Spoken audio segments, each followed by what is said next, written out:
নমস্কার, আমি কাকলি দেবমিত্র আরও একবার আপনাদের সাথে নতুন একটি কবিতা নিয়ে। আমার আজকের নিবেদন কবি দেবব্রত সিংহের লেখা তেজ।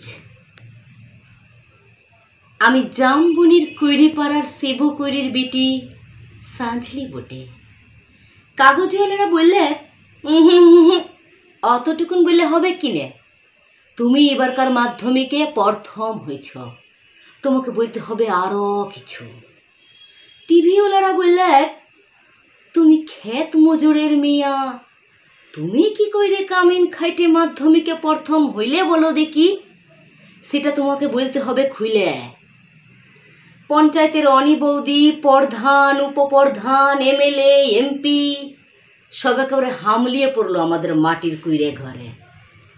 জামবনি স্কুলের হেডমাস্টার কোন বিহান বেলায় টিনের আগুর খুইলে হাইকে ডাইকে ঘুম ভাঙায়ে খবরটা যখন প্রথম শুনালে, তখন মাকে জড়ায়ে শুয়েছিলাম আমি। কুইরা ঘরের ঘুটঘুটটা আন্ধারে মাস্টারকে দেখে মায়ের পাড়া আমিও চোখ কচালে হাঁ হয়ে ভাইলেছিলাম, এ কি স্বপ্ন দেখছি লাকি? স্যার বললেন এটা স্বপ্ন লয়, সত্যি বটে। কথাটা শুনে কান্দে ভাসায় দিচ্ছিলাম আমরা দু মা বেটি। আজ বাপ বেঁচে থাকলে আমি মানুষটাকে দেখাইতে পারতাম বহুত কিছু। আমার বুকের ভিতরে যে তেজালো সন্ধ্যাবাতিটা জ্বালাইয়ে দিয়েছিল মানুষটা, সেই বাতিটা আজ কেমন আমাদের কুইরে ঘরটাকে আলো কইরেছে সেটা দেখাইতে পারতাম।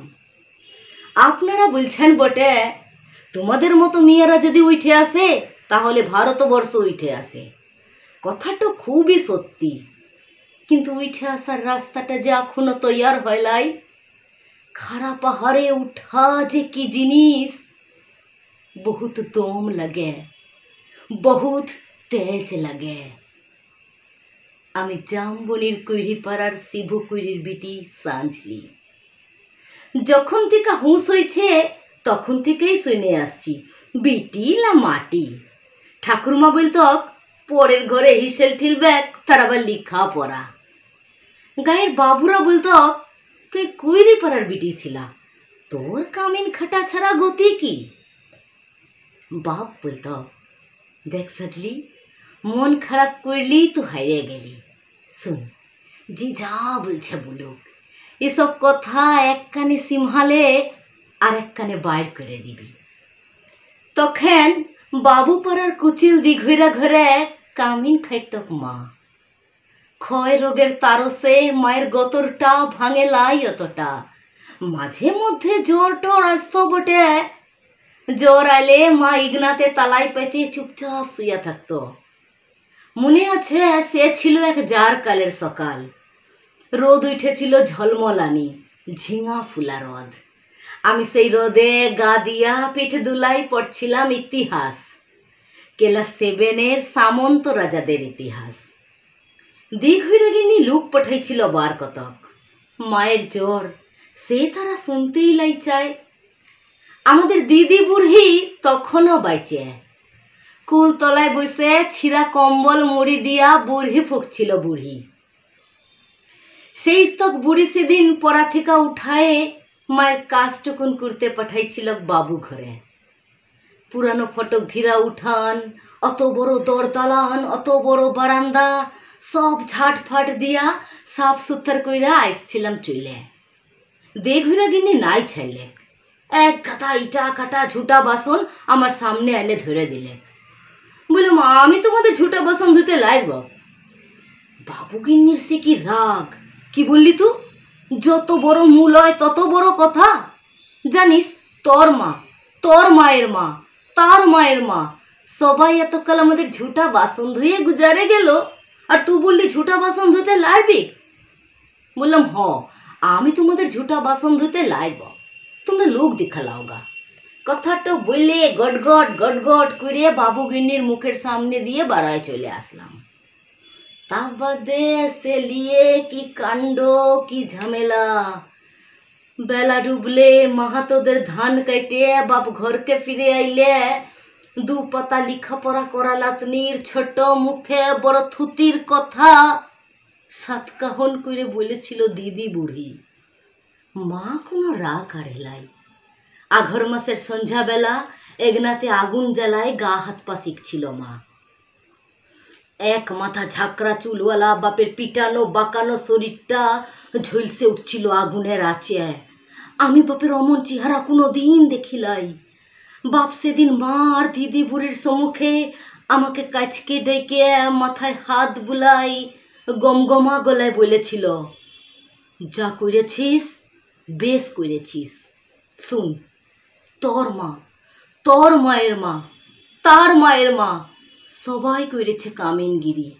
বাবু ঘরে গতর খাটাই খাইছে, তাতে হইছেটা কি? তাতে হইছেটা কি? এই কথাটা মনে রাখবি সাজলি। তুই কিন্তু কামিন হওয়ার লিগা জন্মাসলাই। যত বড় লাট সাহেবই হোক কিনে কারুর কাছে মাথা লুয়াই নিজের তেজ বিকাবিলাই। এই তেজটুকুর লিগা লেখাপড়া শিখাচ্ছি তোকে। না হইলে আমাদের মতো হাভাতা মানুষের ঘরে আর আছেটা কি? আমি জামবনির কুইরি পাড়ার শিভু কুইরির বিটি সাঁঝলি। কবেকার সেই ক্লাস 7-এর কথা ভাবতে যাইয়ে টিভিওয়ালা কাগজওয়ালাদের সামনে এখন কি যে বলি। তালপাতার রদ দিয়া ঘিরা গোবরলতার ইগনাতে লুকে এখন লুকাকার। তার মাঝে আগু পিছু পুলিশ লিয়া জিপ গাড়ি চাইপে মন্ত্রী আইলেক ছুটে। কোথায় সাজলি করি কোথায় বলতে বলতে বন্দুকধারী পুলিশ লিয়া সুজা আমাদের মাটির কুইরে ঘরে। হেডমাস্টার বললে, প্রণাম কর সাজলি, প্রণাম কর। মন্ত্রী তখন পিঠ চাপড়াইলেক। পিঠ চাপড়াই বললে, তুমি কামিন খাইটে মাধ্যমিকে প্রথম হইছ, তাই তোমাকে দেখতে আইলাম। সত্যি পুরো গরিব অবস্থা বটে। তোমাদের মতো মেয়েরা যাতে উঠে আসে তার লিগাই তো আমাদের পার্টি, তার লিগাই তো আমাদের সরকার। এই লাও, এই 10,000 টাকার চিকটা এখন লাও। আর শুনো, আমরা তোমাকে ফুল দিব, সম্বর্ধনা দিব, আরো দেদা টাকা তুলে দিব। টিভির লোক, কাগজের লোক কারা আছেন এদিকে আসেন। তখনই ছোট বড় কত রকমের সব ক্যামেরা ঝলকে উঠলো মন্ত্রীর মুখ। লালা, মন্ত্রী লয়, মন্ত্রী লয়। ঝলকে উঠলো আমার বাপের মুখ, গনগনা আগুনের পাড়া আগুন মানুষের মুখ। আমি তখনই বলে উঠলাম, না না, এই টাকা আমার নাই লাগবে। আর আপনারা যে বলছেন আমাকে ফুল দিবেন, সম্বর্ধনা দিবেন, তাও আমার নাই লাগবে। মন্ত্রী তখন ঢোক গিললেন। দিঘুরা গিন্নির বড় বিটা, সে এখন পার্টির বড় নেতা।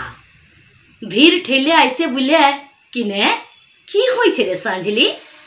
তুই তো আমাদের ঘরে কামিন ছিলি, বল তোর কি কি লাগবে, বল তোর কি কি লাগবে, খুলে বল খালি।